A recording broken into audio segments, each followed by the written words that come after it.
நெறியாளரை விமர்சிக்கிறார்.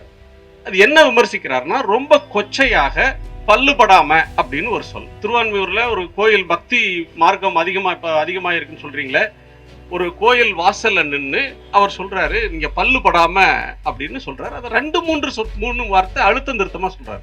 எங்க ஊர்ல இந்த மாதிரி பேசுறது வழக்கமுங்க, பேச்சு வழக்குங்கிறாரு. நானும் அந்த பகுதியில தான் பல ஆண்டுகள் வேலை செஞ்சிருக்கேன். அப்படி யாரும் பேசி நான் கேட்டதில்லை. நான் அப்படித்தான் பேசுவேன். நீங்க அதுக்காக மன்னிப்பு கூந்தல்லாம் கேட்க முடியாது அப்படின்னு சொல்றாரு. மன்னிப்பு கூந்தல் எந்த அரசியல் தலைவராவது பேசி கேட்டிருக்கீங்களா அப்படின்னா இல்ல. தனக்கு எதிராக ப்ரொடெஸ்ட் பண்ணா அவங்கள பத்திரிகையாளர்லாம் அவர் அக்னாலஜ் பண்ணல. இந்த கும்பல் எனக்கு எதிராக 3 முறை போராடிச்சு. தமிழ்நாட்டோட அரசியல் உரையாடலை டிசைட் பண்றது அரசியல் தலைவர்களும் களத்தில் இருக்கக்கூடிய செயல்பாட்டாளர்களும் களத்தில் இருக்கக்கூடிய சூழல் பிரிவைலிங் கண்டிஷன் அது எதுதான் தீர்மானிக்கிறதே தவிர பத்திரிகையாளர்கள் அல்ல. இன்னைக்கும் சொல்கிறேன், ஊடகங்களை விமர்சிப்பதற்கு மக்களுக்கு உரிமை உண்டு, நேயர்களுக்கு உரிமை உண்டு. என்னிடம் வந்தால் நான் சொல்வதை கேட்டுட்டு போ, கிரிட்டிக்கலா எதுவும் கேட்காத. தமிழ்நாட்டில் இருக்கிற நிருபருக்கு கொஞ்சம் முதுகெலும்பு அதிகம், நமக்கு சுயமரியாதை இருக்கிறது, ஒரு பத்திரிகையாளனுக்கு கருத்து சொல்ற உரிமை இருக்கிறது, ஊடகத்திற்கென்று சுதந்திரம் இருக்கு. இந்த அதிகாரம் இல்ல, ஆட்சி அதிகாரம் இல்லை என்றால் ஒரு அரசியல்வாதி இப்படி நடந்து கொள்ள முடியுமா அப்படின்ற கேள்வி நமக்கு இருந்தாலும், இங்க பாஜகவுடைய மாநில தலைவர் திரு அண்ணாமலை அவர் பேசின ஒரு பேச்சு, அது சார்ந்த ஒரு ஆர்ப்பாட்டம். இந்த சர்ச்சை எங்க இருந்து வருதுன்னா, அமைச்சர் திரு உதயநிதி ஸ்டாலினை ஒரு தொலைக்காட்சிக்கு நேர்காணல் வழங்குறாரு.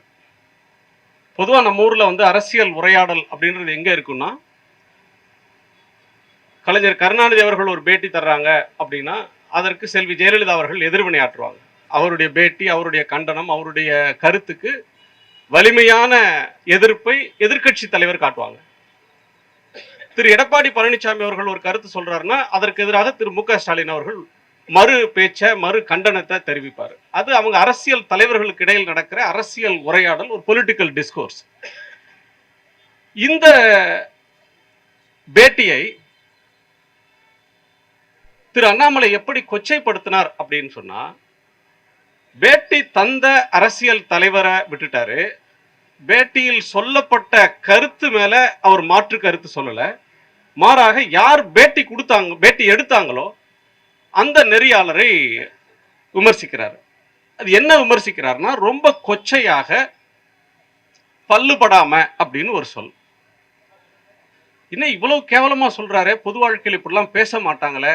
தமிழ்நாட்டில் எவ்வளோ பெரிய தலைவர்கள் இருந்திருக்காங்க, ஒரு பண்பட்ட அரசியல் உரையாடல் நடந்த ஒரு மாநிலம். தமிழ்நாட்டு பிஜேபியிலேயே நிறைய தலைவர்கள் இருந்திருக்காங்க. அந்த தலைவர்கள்லாம் இந்த மாதிரி சொன்னது இல்லையேன்னு அந்த பேட்டி கேட்கும்போது ஒரு மாதிரி ஒரு அதிர்ச்சியா இருந்தது. ஆனா அவர்கள் பேசுவது என்பது ஒரு ஷாக் வேல்யூக்காக பேசல, கவன ஈர்ப்புக்காக பேசல. அதுக்கு பின்னாடி ஒரு மிகப்பெரிய செயல் திட்டமும் ஒரு அஜெண்டா அதுக்குள்ள இருக்கு. அந்த செயல் திட்டத்துக்கு வருவதற்கு முன்னால் நான் இன்னொன்று சொல்லணும். அந்த கருத்து சொன்ன உடனே எல்லோருக்கும் ஒரு அசூயா இருந்துச்சு.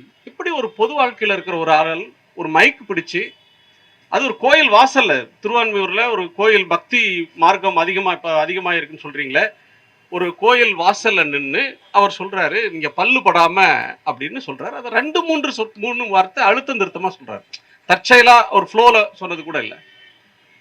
அப்படி சொல்றீங்க அப்படின்னு சொன்னா அதற்கு பிறகு அவர் என்ன சொல்றாருன்னா, எங்க ஊர்ல இந்த மாதிரி பேசுறது வழக்கமுங்க, பேச்சு வழக்குங்கிறாரு. நானும் அந்த பகுதியில தான் பல ஆண்டுகள் வேலை செஞ்சிருக்கேன். அப்படி யாரும் பேசி நான் கேட்டதில்லை. இது தமிழ்நாட்டில் பிஜேபியினுடைய தலைவராக இருந்த திரு சிபி ராதாகிருஷ்ணன் அவர்கள் இப்ப கவர்னரா இருக்கிறாங்க. அவர் ஒரு மாநில தலைவராக இருந்தவர். அந்த தலைவர் என்னைக்காவது அதே பகுதியில இந்த சொல்லை பயன்படுத்தி பேசியிருப்பாரா அப்படின்னு பாருங்க. அதே பகுதியில இருந்து இன்னைக்கு அகில இந்திய பாஜகவினுடைய செயலாளரா இருக்கிறாங்க திருமதி வானதி ஸ்ரீனிவாசன். அவங்க எங்கேயாவது எங்க ஊர் வழக்குங்க இது அப்படின்னு சொல்லி எங்கேயாவது இந்த சொல்லை அவங்க பேசியிருக்காங்களா? அதே பகுதியிலிருந்து அரசியல்ல இன்னைக்கு எதிர்கட்சி தலைவராக இருக்கக்கூடிய திரு எடப்பாடி பழனிசாமி அவர்கள், அவர் எங்கேயாவது எங்க ஊர்ல இப்படி எல்லாம் பேசுறது சகஜம் அப்படின்னு சொல்லி எங்கேயாவது பேசியிருக்கிறாங்களா என்றால் அப்படி யாரும் பேசலது இல்லை. ஏன்னா அது வழக்கம் அல்ல. அது வழக்கமா இல்லை அப்படின்னு சொன்ன பிறகு சாரி ஒரு ஃப்ளோல சொல்லிட்டேன் அப்படின்னு சொல்லலாம். ஆனால் அப்படி சொல்லாம அடுத்து என்ன சொல்றாரு, நான் அப்படித்தான் பேசுவேன், நான் அப்படித்தான் பேசுவேன், நீங்க வந்து அதுக்காக மன்னிப்பு கூந்தல்லாம் கேட்க முடியாது அப்படின்னு சொல்றாரு. நீங்க தமிழ்ல வந்து நம்ம எல்லாமே தமிழ் மீடியத்திலயோ இதுலயோ இங்கிலீஷ் மீடியத்திலயோ படிச்சுட்டு வந்திருப்பீங்க, தமிழ் பத்திரிகைகள்ல படிப்பீங்க. எங்கேயாவது ஒரு எழுத்து வழக்கில் எந்த பாட புஸ்தகத்திலேயாவது மன்னிப்பு கூந்தல்னு எந்த அரசியல் தலைவராவது பேசி கேட்டிருக்கீங்களா அப்படின்னா இல்ல. ஏன்னா இவங்க வந்து வாட்ஸ்அப் வழியாக, ஃபேஸ்புக் வழியா, ட்விட்டர்ல மட்டும் புழங்குற ஒரு சொல். ஏன்னா அந்த கூந்தலுக்கு இன்னொரு சொல் அப்படின்றது அன்பார்லிமெண்டரி. அதை போட்டா எழுதுறவனுக்கே கூச்சமா இருக்குன்றதுனால அவங்க ட்விட்டர்ல இந்த சொல்ல பயன்படுத்துறாங்க. அந்த சொல்ல பயிற்சி எடுத்துட்டு வந்து இன்னைக்கு சொல்றாரு. சரி, இந்த ஆர்ப்பாட்டம் வருது, ஏன் இவ்வளவு பல பத்தாண்டுகள்? இன்னைக்கு தமிழ்நாட்டில் ஒரு ஜூனியர் மோஸ்ட் பொலிட்டீஷியன் வச்சுக்கோங்க, அவர் அரசியலுக்கு வந்து பொது வாழ்க்கைக்கு வந்து ஒரு 3 ஆண்டு காலம் இருக்கும். ஆனால் போராட்டத்தில் வந்து கண்டனம் தெரிவிக்கக்கூடியவங்க ஏறத்தாழ 30 ஆண்டு காலம் இந்த அரசியலை பார்த்தவங்களா, இந்த பணியில் இருக்கக்கூடியவங்களா இருக்கும். அப்ப அந்த தலைவர் வந்து ஏன் நமக்கு எதிராக இப்படி சொல்றாங்க, இந்த கண்டனத்தை மனம் திறந்து நம்ம யோசிக்கணும் அப்படின்னு நினைப்பாரா அப்படின்னு பார்த்தீங்கன்னா அப்படிலாம் நினைக்க மாட்டார் அப்படின்னு அன்னைக்கு அவரே போட்டிருக்காரு. அவர் சில சொற்கள் எல்லாம் பயன்படுத்துறாரு. இது நண்பர் முன்னாடி பேசினவங்க சொன்ன மாதிரி பத்திரிகையாளர்கள் 3 முறை போராடினாங்க அப்படின்னு சொன்னாருன்னு. அவர் அப்படிலாம் சொல்லல. இந்த கும்பல் எனக்கு எதிராக 3 முறை போராடிச்சுன்னு சொல்றாரு. கும்பல்னு சொல்றாரு. தனக்கு எதிராக ப்ரொடெஸ்ட் பண்ணா அவங்கள வந்து பத்திரிகையாளர்லாம் அவர் அக்னாலஜ் பண்ணல. இந்த கும்பல் எனக்கு எதிராக 3 முறை போராடிச்சு, இந்த அடி வருடிகள் அப்படின்னு சொல்றாரு. அடுத்து இன்னொரு சொல்லையும் சொல்றாரு, நீங்க வந்து ஒரு ஒப்பீனியனை கிரியேட் பண்ணி தமிழ்நாட்டினுடைய அரசியலின் போக்கை தீர்மானிக்க முடியாது, காலம் மாறிடுச்சுன்றாரு. தமிழ்நாட்டோட அரசியல் உரையாடலை டிசைட் பண்றது அரசியல் தலைவர்களும் களத்தில் இருக்கக்கூடிய செயல்பாட்டாளர்களும் களத்தில் இருக்கக்கூடிய சூழல், ப்ரிவைலிங் கண்டிஷன், அது எதுதான் தீர்மானிக்கிறதே தவிர பத்திரிகையாளர்கள் அல்ல. பத்திரிகையாளர்கள் ஒரு மெசஞ்சர்ஸ். ஒரு நிருபர் வந்து பேட்டி கொடுக்குறாரு, பேட்டி எடுக்கிறாருன்னா நான் திருப்பி கேட்கிறேன், இன்னைக்கு வந்து நமக்கு இருக்கக்கூடிய பிரதமர் 10 ஆண்டுகளாக அவர் வந்து ஒரு பேட்டி கொடுத்து பத்திரிகையாளர்களை சந்தித்து, அது அவருடைய உரிமை அப்படின்னு சொல்றாங்க. சரி, ஆனா அவர் பேட்டி கொடுக்காதவரா அப்படின்னா, இதே தமிழ்நாட்டில் பிரைம் மினிஸ்டர் கேண்டிடேட்டா வந்தப்போ தமிழ்நாட்டில் இருக்கக்கூடிய எல்லா பத்திரிகைகளுக்கும் பேட்டி அளித்தவர். இன்னைக்கும் போய் பாருங்க, தமிழ்ல இருக்கிற இன்னைக்கு இருக்கிற எல்லா தொலைக்காட்சிக்கும் ஒரு பேட்டி கொடுத்திருக்கிறாரு. சரி, பேட்டி கொடுக்கறதும் கொடுக்காதும் அவருடைய உரிமை அப்படின்னு வச்சுக்கங்க. அந்த தலைவர் வந்து இன்னைக்கு என்ன பண்றாங்கன்னா, பேட்டி கொடுக்கல, சரி பேட்டி கொடுக்கிறது உங்களுடைய உரிமை அல்லது உரிமை இல்லை. ஒரு பேட்டி எப்படி இருக்கணும் அப்படின்னு நீங்க சொல்றீங்களே, பிரதமர் ஆன பிறகு சில பேட்டிகளை திரு நரேந்திர மோடி அவர்கள் கொடுத்திருக்கிறாரு, உள்துறை அமைச்சர் திரு அமித்ஷா கொடுத்திருக்கிறாரு, ஏஎன்ஐன்ற இதுக்கு வந்திருக்கு, நியூஸ் 18 அதனுடைய அகில இந்திய சேனல் கொடுத்திருக்கிறாங்க, டைம்ஸ் நவ் கொடுத்திருக்கிறாங்க. இதெல்லாம் ரொம்ப ரேர் இன்டர்வியூஸ். அந்த இன்டர்வியூஸை எடுத்து வச்சுக்கோங்க. நீங்க கேட்குறீங்கல்ல, பல்லு படாம அப்படின்னு ஒரு பேட்டியை பார்த்து சொல்றீங்களே, ஒரு ஃபார்ம்ல இப்படித்தான் இருக்கணும்னு சொல்றீங்களே, அந்த பேட்டியை ஒப்பிட்டா யாராவது அரசியல் தலைவர்கள் யாராவது அதை விமர்சிச்சாங்களா? Media critics விமர்சிச்சிருக்காங்க. இன்னைக்கும் சொல்கிறேன், ஊடகங்களை விமர்சிப்பதற்கு மக்களுக்கு உரிமை உண்டு, நேயர்களுக்கு உரிமை உண்டு. ஊடகம் பாதை தவறுகிற போது தன் கடமையை செய்ய தவறினால் அவர்களை கேட்கிற உரிமை நேயர்களுக்கு இருக்கு, சுட்டி காட்டுற உரிமை நேயர்களுக்கு இருக்கு. அவங்களே நிராகரிச்சு போடுவாங்க. ஒரு பேட்டி வந்து ஒரு ஸ்டாண்டர்டா இல்லை அப்படின்னா மக்கள் நிராகரிச்சிருவாங்க. ஆனால் இவர்கள் ஏன் இதை கண்டிக்கிறாங்க அப்படின்னு சொன்னா, இதை டிஸ்கிரெடிட் பண்ண பாக்குறாங்கன்னா, மீடியாவை டிஸ்கிரெடிட் பண்றது, இன்டெலிஜென்சியாவை டிஸ்கிரெடிட் பண்றது, தனக்கு எதிராக ஒரு பேட்டியை இப்படி இருக்கணும்னு அவங்களாக நிர்ணயிப்பது. அது எப்படி சொல்ல முடியும்? ஒரு பேட்டி இப்படி இருந்து, அல்லது ஒன்னு என் பக்கம் இரு, இல்லைன்னா உனக்கு முகமே இருக்கக்கூடாது, நீ நடுநிலை அப்படின்னோ ஒரு சுதந்திரமான மனிதனோ இருக்கிறதுக்கு உனக்கு உரிமை இல்லை. ஒன்னு என் பக்கம் இரு, இல்லைன்னா உன்னை வந்து நான் டிஸ்கிரெடிட் பண்ணுவேன். உனக்கு வந்து பொது மரியாதை, சமூகத்தில் இந்த செய்தியாளர்களுக்கு எந்த பொது மரியாதையும் இருக்கக்கூடாது அப்படின்னு நினைக்கிற ஒரு உள்நோக்கம் இதுக்கு பின்னாடி இருக்கு. முத அவருடைய பேட்டிகள் வந்த போது அதிகமான தாக்குதலுக்கு நாங்க ஆளானோம்.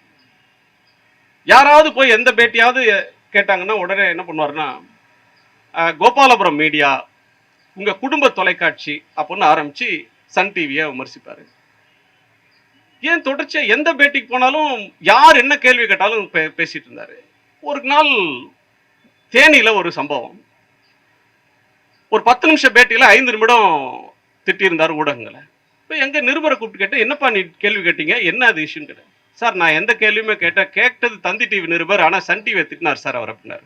நான் கேள்வியை கேட்கல சார், நான் பின்னாடி இருந்தேன், நம்ம மைக் இருந்தது, கேள்வி கேட்டது தந்தி டிவி ரிப்போர்ட்டர், ஆனா சன் டிவி அவர் சகட்டு மணி திட்டினார். அப்பதான் எனக்கு புரிஞ்சது, ஓ இது ஒரு தந்திரம் போல் இருக்கு. என்னிடம் வந்தால் நான் சொல்வதை கேட்டுட்டு போ, கிரிட்டிக்கலா எதுவும் கேட்காத. தமிழ்நாட்டில் இருக்கிற நிருபருக்கு கொஞ்சம் முதுகெலும்பு அதிகம், கொஞ்சம் அறிவு அதிகம், ஷார்ப்பா ஏதாவது ஒருத்தர் கேட்கிறாருன்னு வச்சுக்கங்க, நீ கேட்கறதுல இருந்து உன்னை நான் விடுவிச்சிடுறேன், நீ கேட்கவே கூடாது அப்படின்னா அதுக்கு ஒரு தந்திரம் இருக்கு. நீ சன் டிவியா, நீ குடும்ப தொலைக்காட்சி, கோபாலபுரம் கொத்தடிமை, அப்படி ஏதாவது ஒன்று சொல்றது, உடனே என்ன ஆவாங்க, ஒரு செய்தியாளர் அவங்க டிமாரலைஸ் ஆவாங்க. இன்னும் இது கேள்வி கேட்டா கேள்விக்கு பதில் சொல்லலாம், கேள்விக்கு பதில் சொல்றது அவ்வளவு கஷ்டமான காரியம் இல்ல. அதற்கு பதிலாக தனி மனித தாக்குதலை ஈடுபடுறதுன்றது ஒரு சிஸ்டமேட்டிக்கான ஒரு தன்மையாக வைத்திருந்தாங்க. இன்னைக்கு அது இங்கே வரலையும் வருது. இது தொடருமா அப்படின்னா நிச்சயம் தொடரும். ஏன்னா அந்த கட்சியினுடைய தலைவர்கள் யாராவது கண்டிப்பாங்க. அதுலயும் இப்போ தர்மம்லாம் பேசுறாங்க இல்லையா, அறம் தர்மம்லாம் பேசுறதுனால யாராவது மூத்தவர்கள் நியாயஸ்தர்கள் யாராவது பெரியவங்க கேட்பாங்க அப்படின்னு நினைத்தால், அப்படி யாரும் கேட்கல அப்படின்றது அவருடைய லேட்டஸ்ட் எதிர்வினைகள்லாம் காட்டுது. அவர்கள் கேட்கவில்லை என்பதற்காகவோ, அவர் திருந்தவில்லை என்பதற்காகவோ, அவர் போக்கில் மாற்றம் வரவில்லை என்பதற்காகவோ நாம் மாற முடியாது. நமக்கு சுயமரியாதை இருக்கிறது, ஒரு பத்திரிகையாளனுக்கு கருத்து சொல்ற உரிமை இருக்கிறது, ஊடகத்திற்கென்று சுதந்திரம் இருக்கு. அந்த சுதந்திரத்துக்கு சவால் வர்ற நேரங்களில் அந்த சவாலை எதிர்த்து நாம் கேட்போம். நேற்று நம்முடைய முந்தைய தலைமுறை கேட்டது, இன்றைக்கு என்ன நெருக்கடி வந்தாலும், எவ்வளவு அச்சுறுத்தல் வந்தாலும், இதே அதிகாரம் இல்லை என்றால் இப்படி நடந்து கொள்வார்களா, இப்படி ஒரு தலைவர் நடந்து கொள்ள முடியுமா, இந்த அதிகாரம் இல்லை, ஆட்சி அதிகாரம் இல்லை என்றால் ஒரு அரசியல்வாதி இப்படி நடந்து கொள்ள முடியுமா அப்படின்ற கேள்வி நமக்கு இருந்தாலும், நீ என்ன அதிகாரத்தை வைத்திருந்தாலும் அதற்கு எதிராக நியாயத்தின் குரல் என்பது தொடர்ந்து ஒலிக்கும். நேற்றும் இந்த ஏற்க மாட்டோம், அடிபணிய மாட்டோம்னு கண்டிச்சோம்.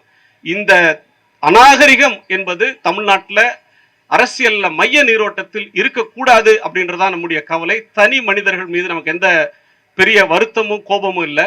அரசியல் நாகரிகம் அப்படின்ற ஒன்று அரசியல்வாதிகளுக்கு மட்டும் இல்லை, அவர்கள் ஊடகங்களிடம் எப்படி நடந்து கொள்கிறார்கள், ஊடக சந்திப்புகள் எப்படி நடந்துக்கிறாங்கன்றதும் அரசியல் நாகரிகத்துக்கு ஒரு அளவுகோல் தான். அந்த அளவில் என்னுடைய கண்டனத்தை பதிந்து நிறைவு செய்கிறேன். நன்றி. மோடி தூக்கி கொடுத்தா அந்த கோயிலுக்கு நான் ஏன் வரணும்னு கேட்கிறேன். அது பின்னாடி அரசியல் இதான். நீ சூத்திர பையன் உள்ள வராதே, நான் பார்ப்பேன், நான் தான் சாமியை தொட முடியும் தான். இப்ப சொல்லுங்க, சூத்திரன் சூத்திரன் சூத்திரன் உங்களை அடிச்சுட்டாங்கல்ல, இப்ப சொல்லுங்க, மனு தர்மம் வர்ணாசிரமம் இதெல்லாம் எவ்வளவு கொடூரமான சனாதனம் அப்படின்றது மோடியை வச்சு இன்னைக்கு இந்தியர்கள் புரிஞ்சுக்கணும். அதைத்தான் இன்னைக்கு நம்ம சொல்ல வேண்டியது.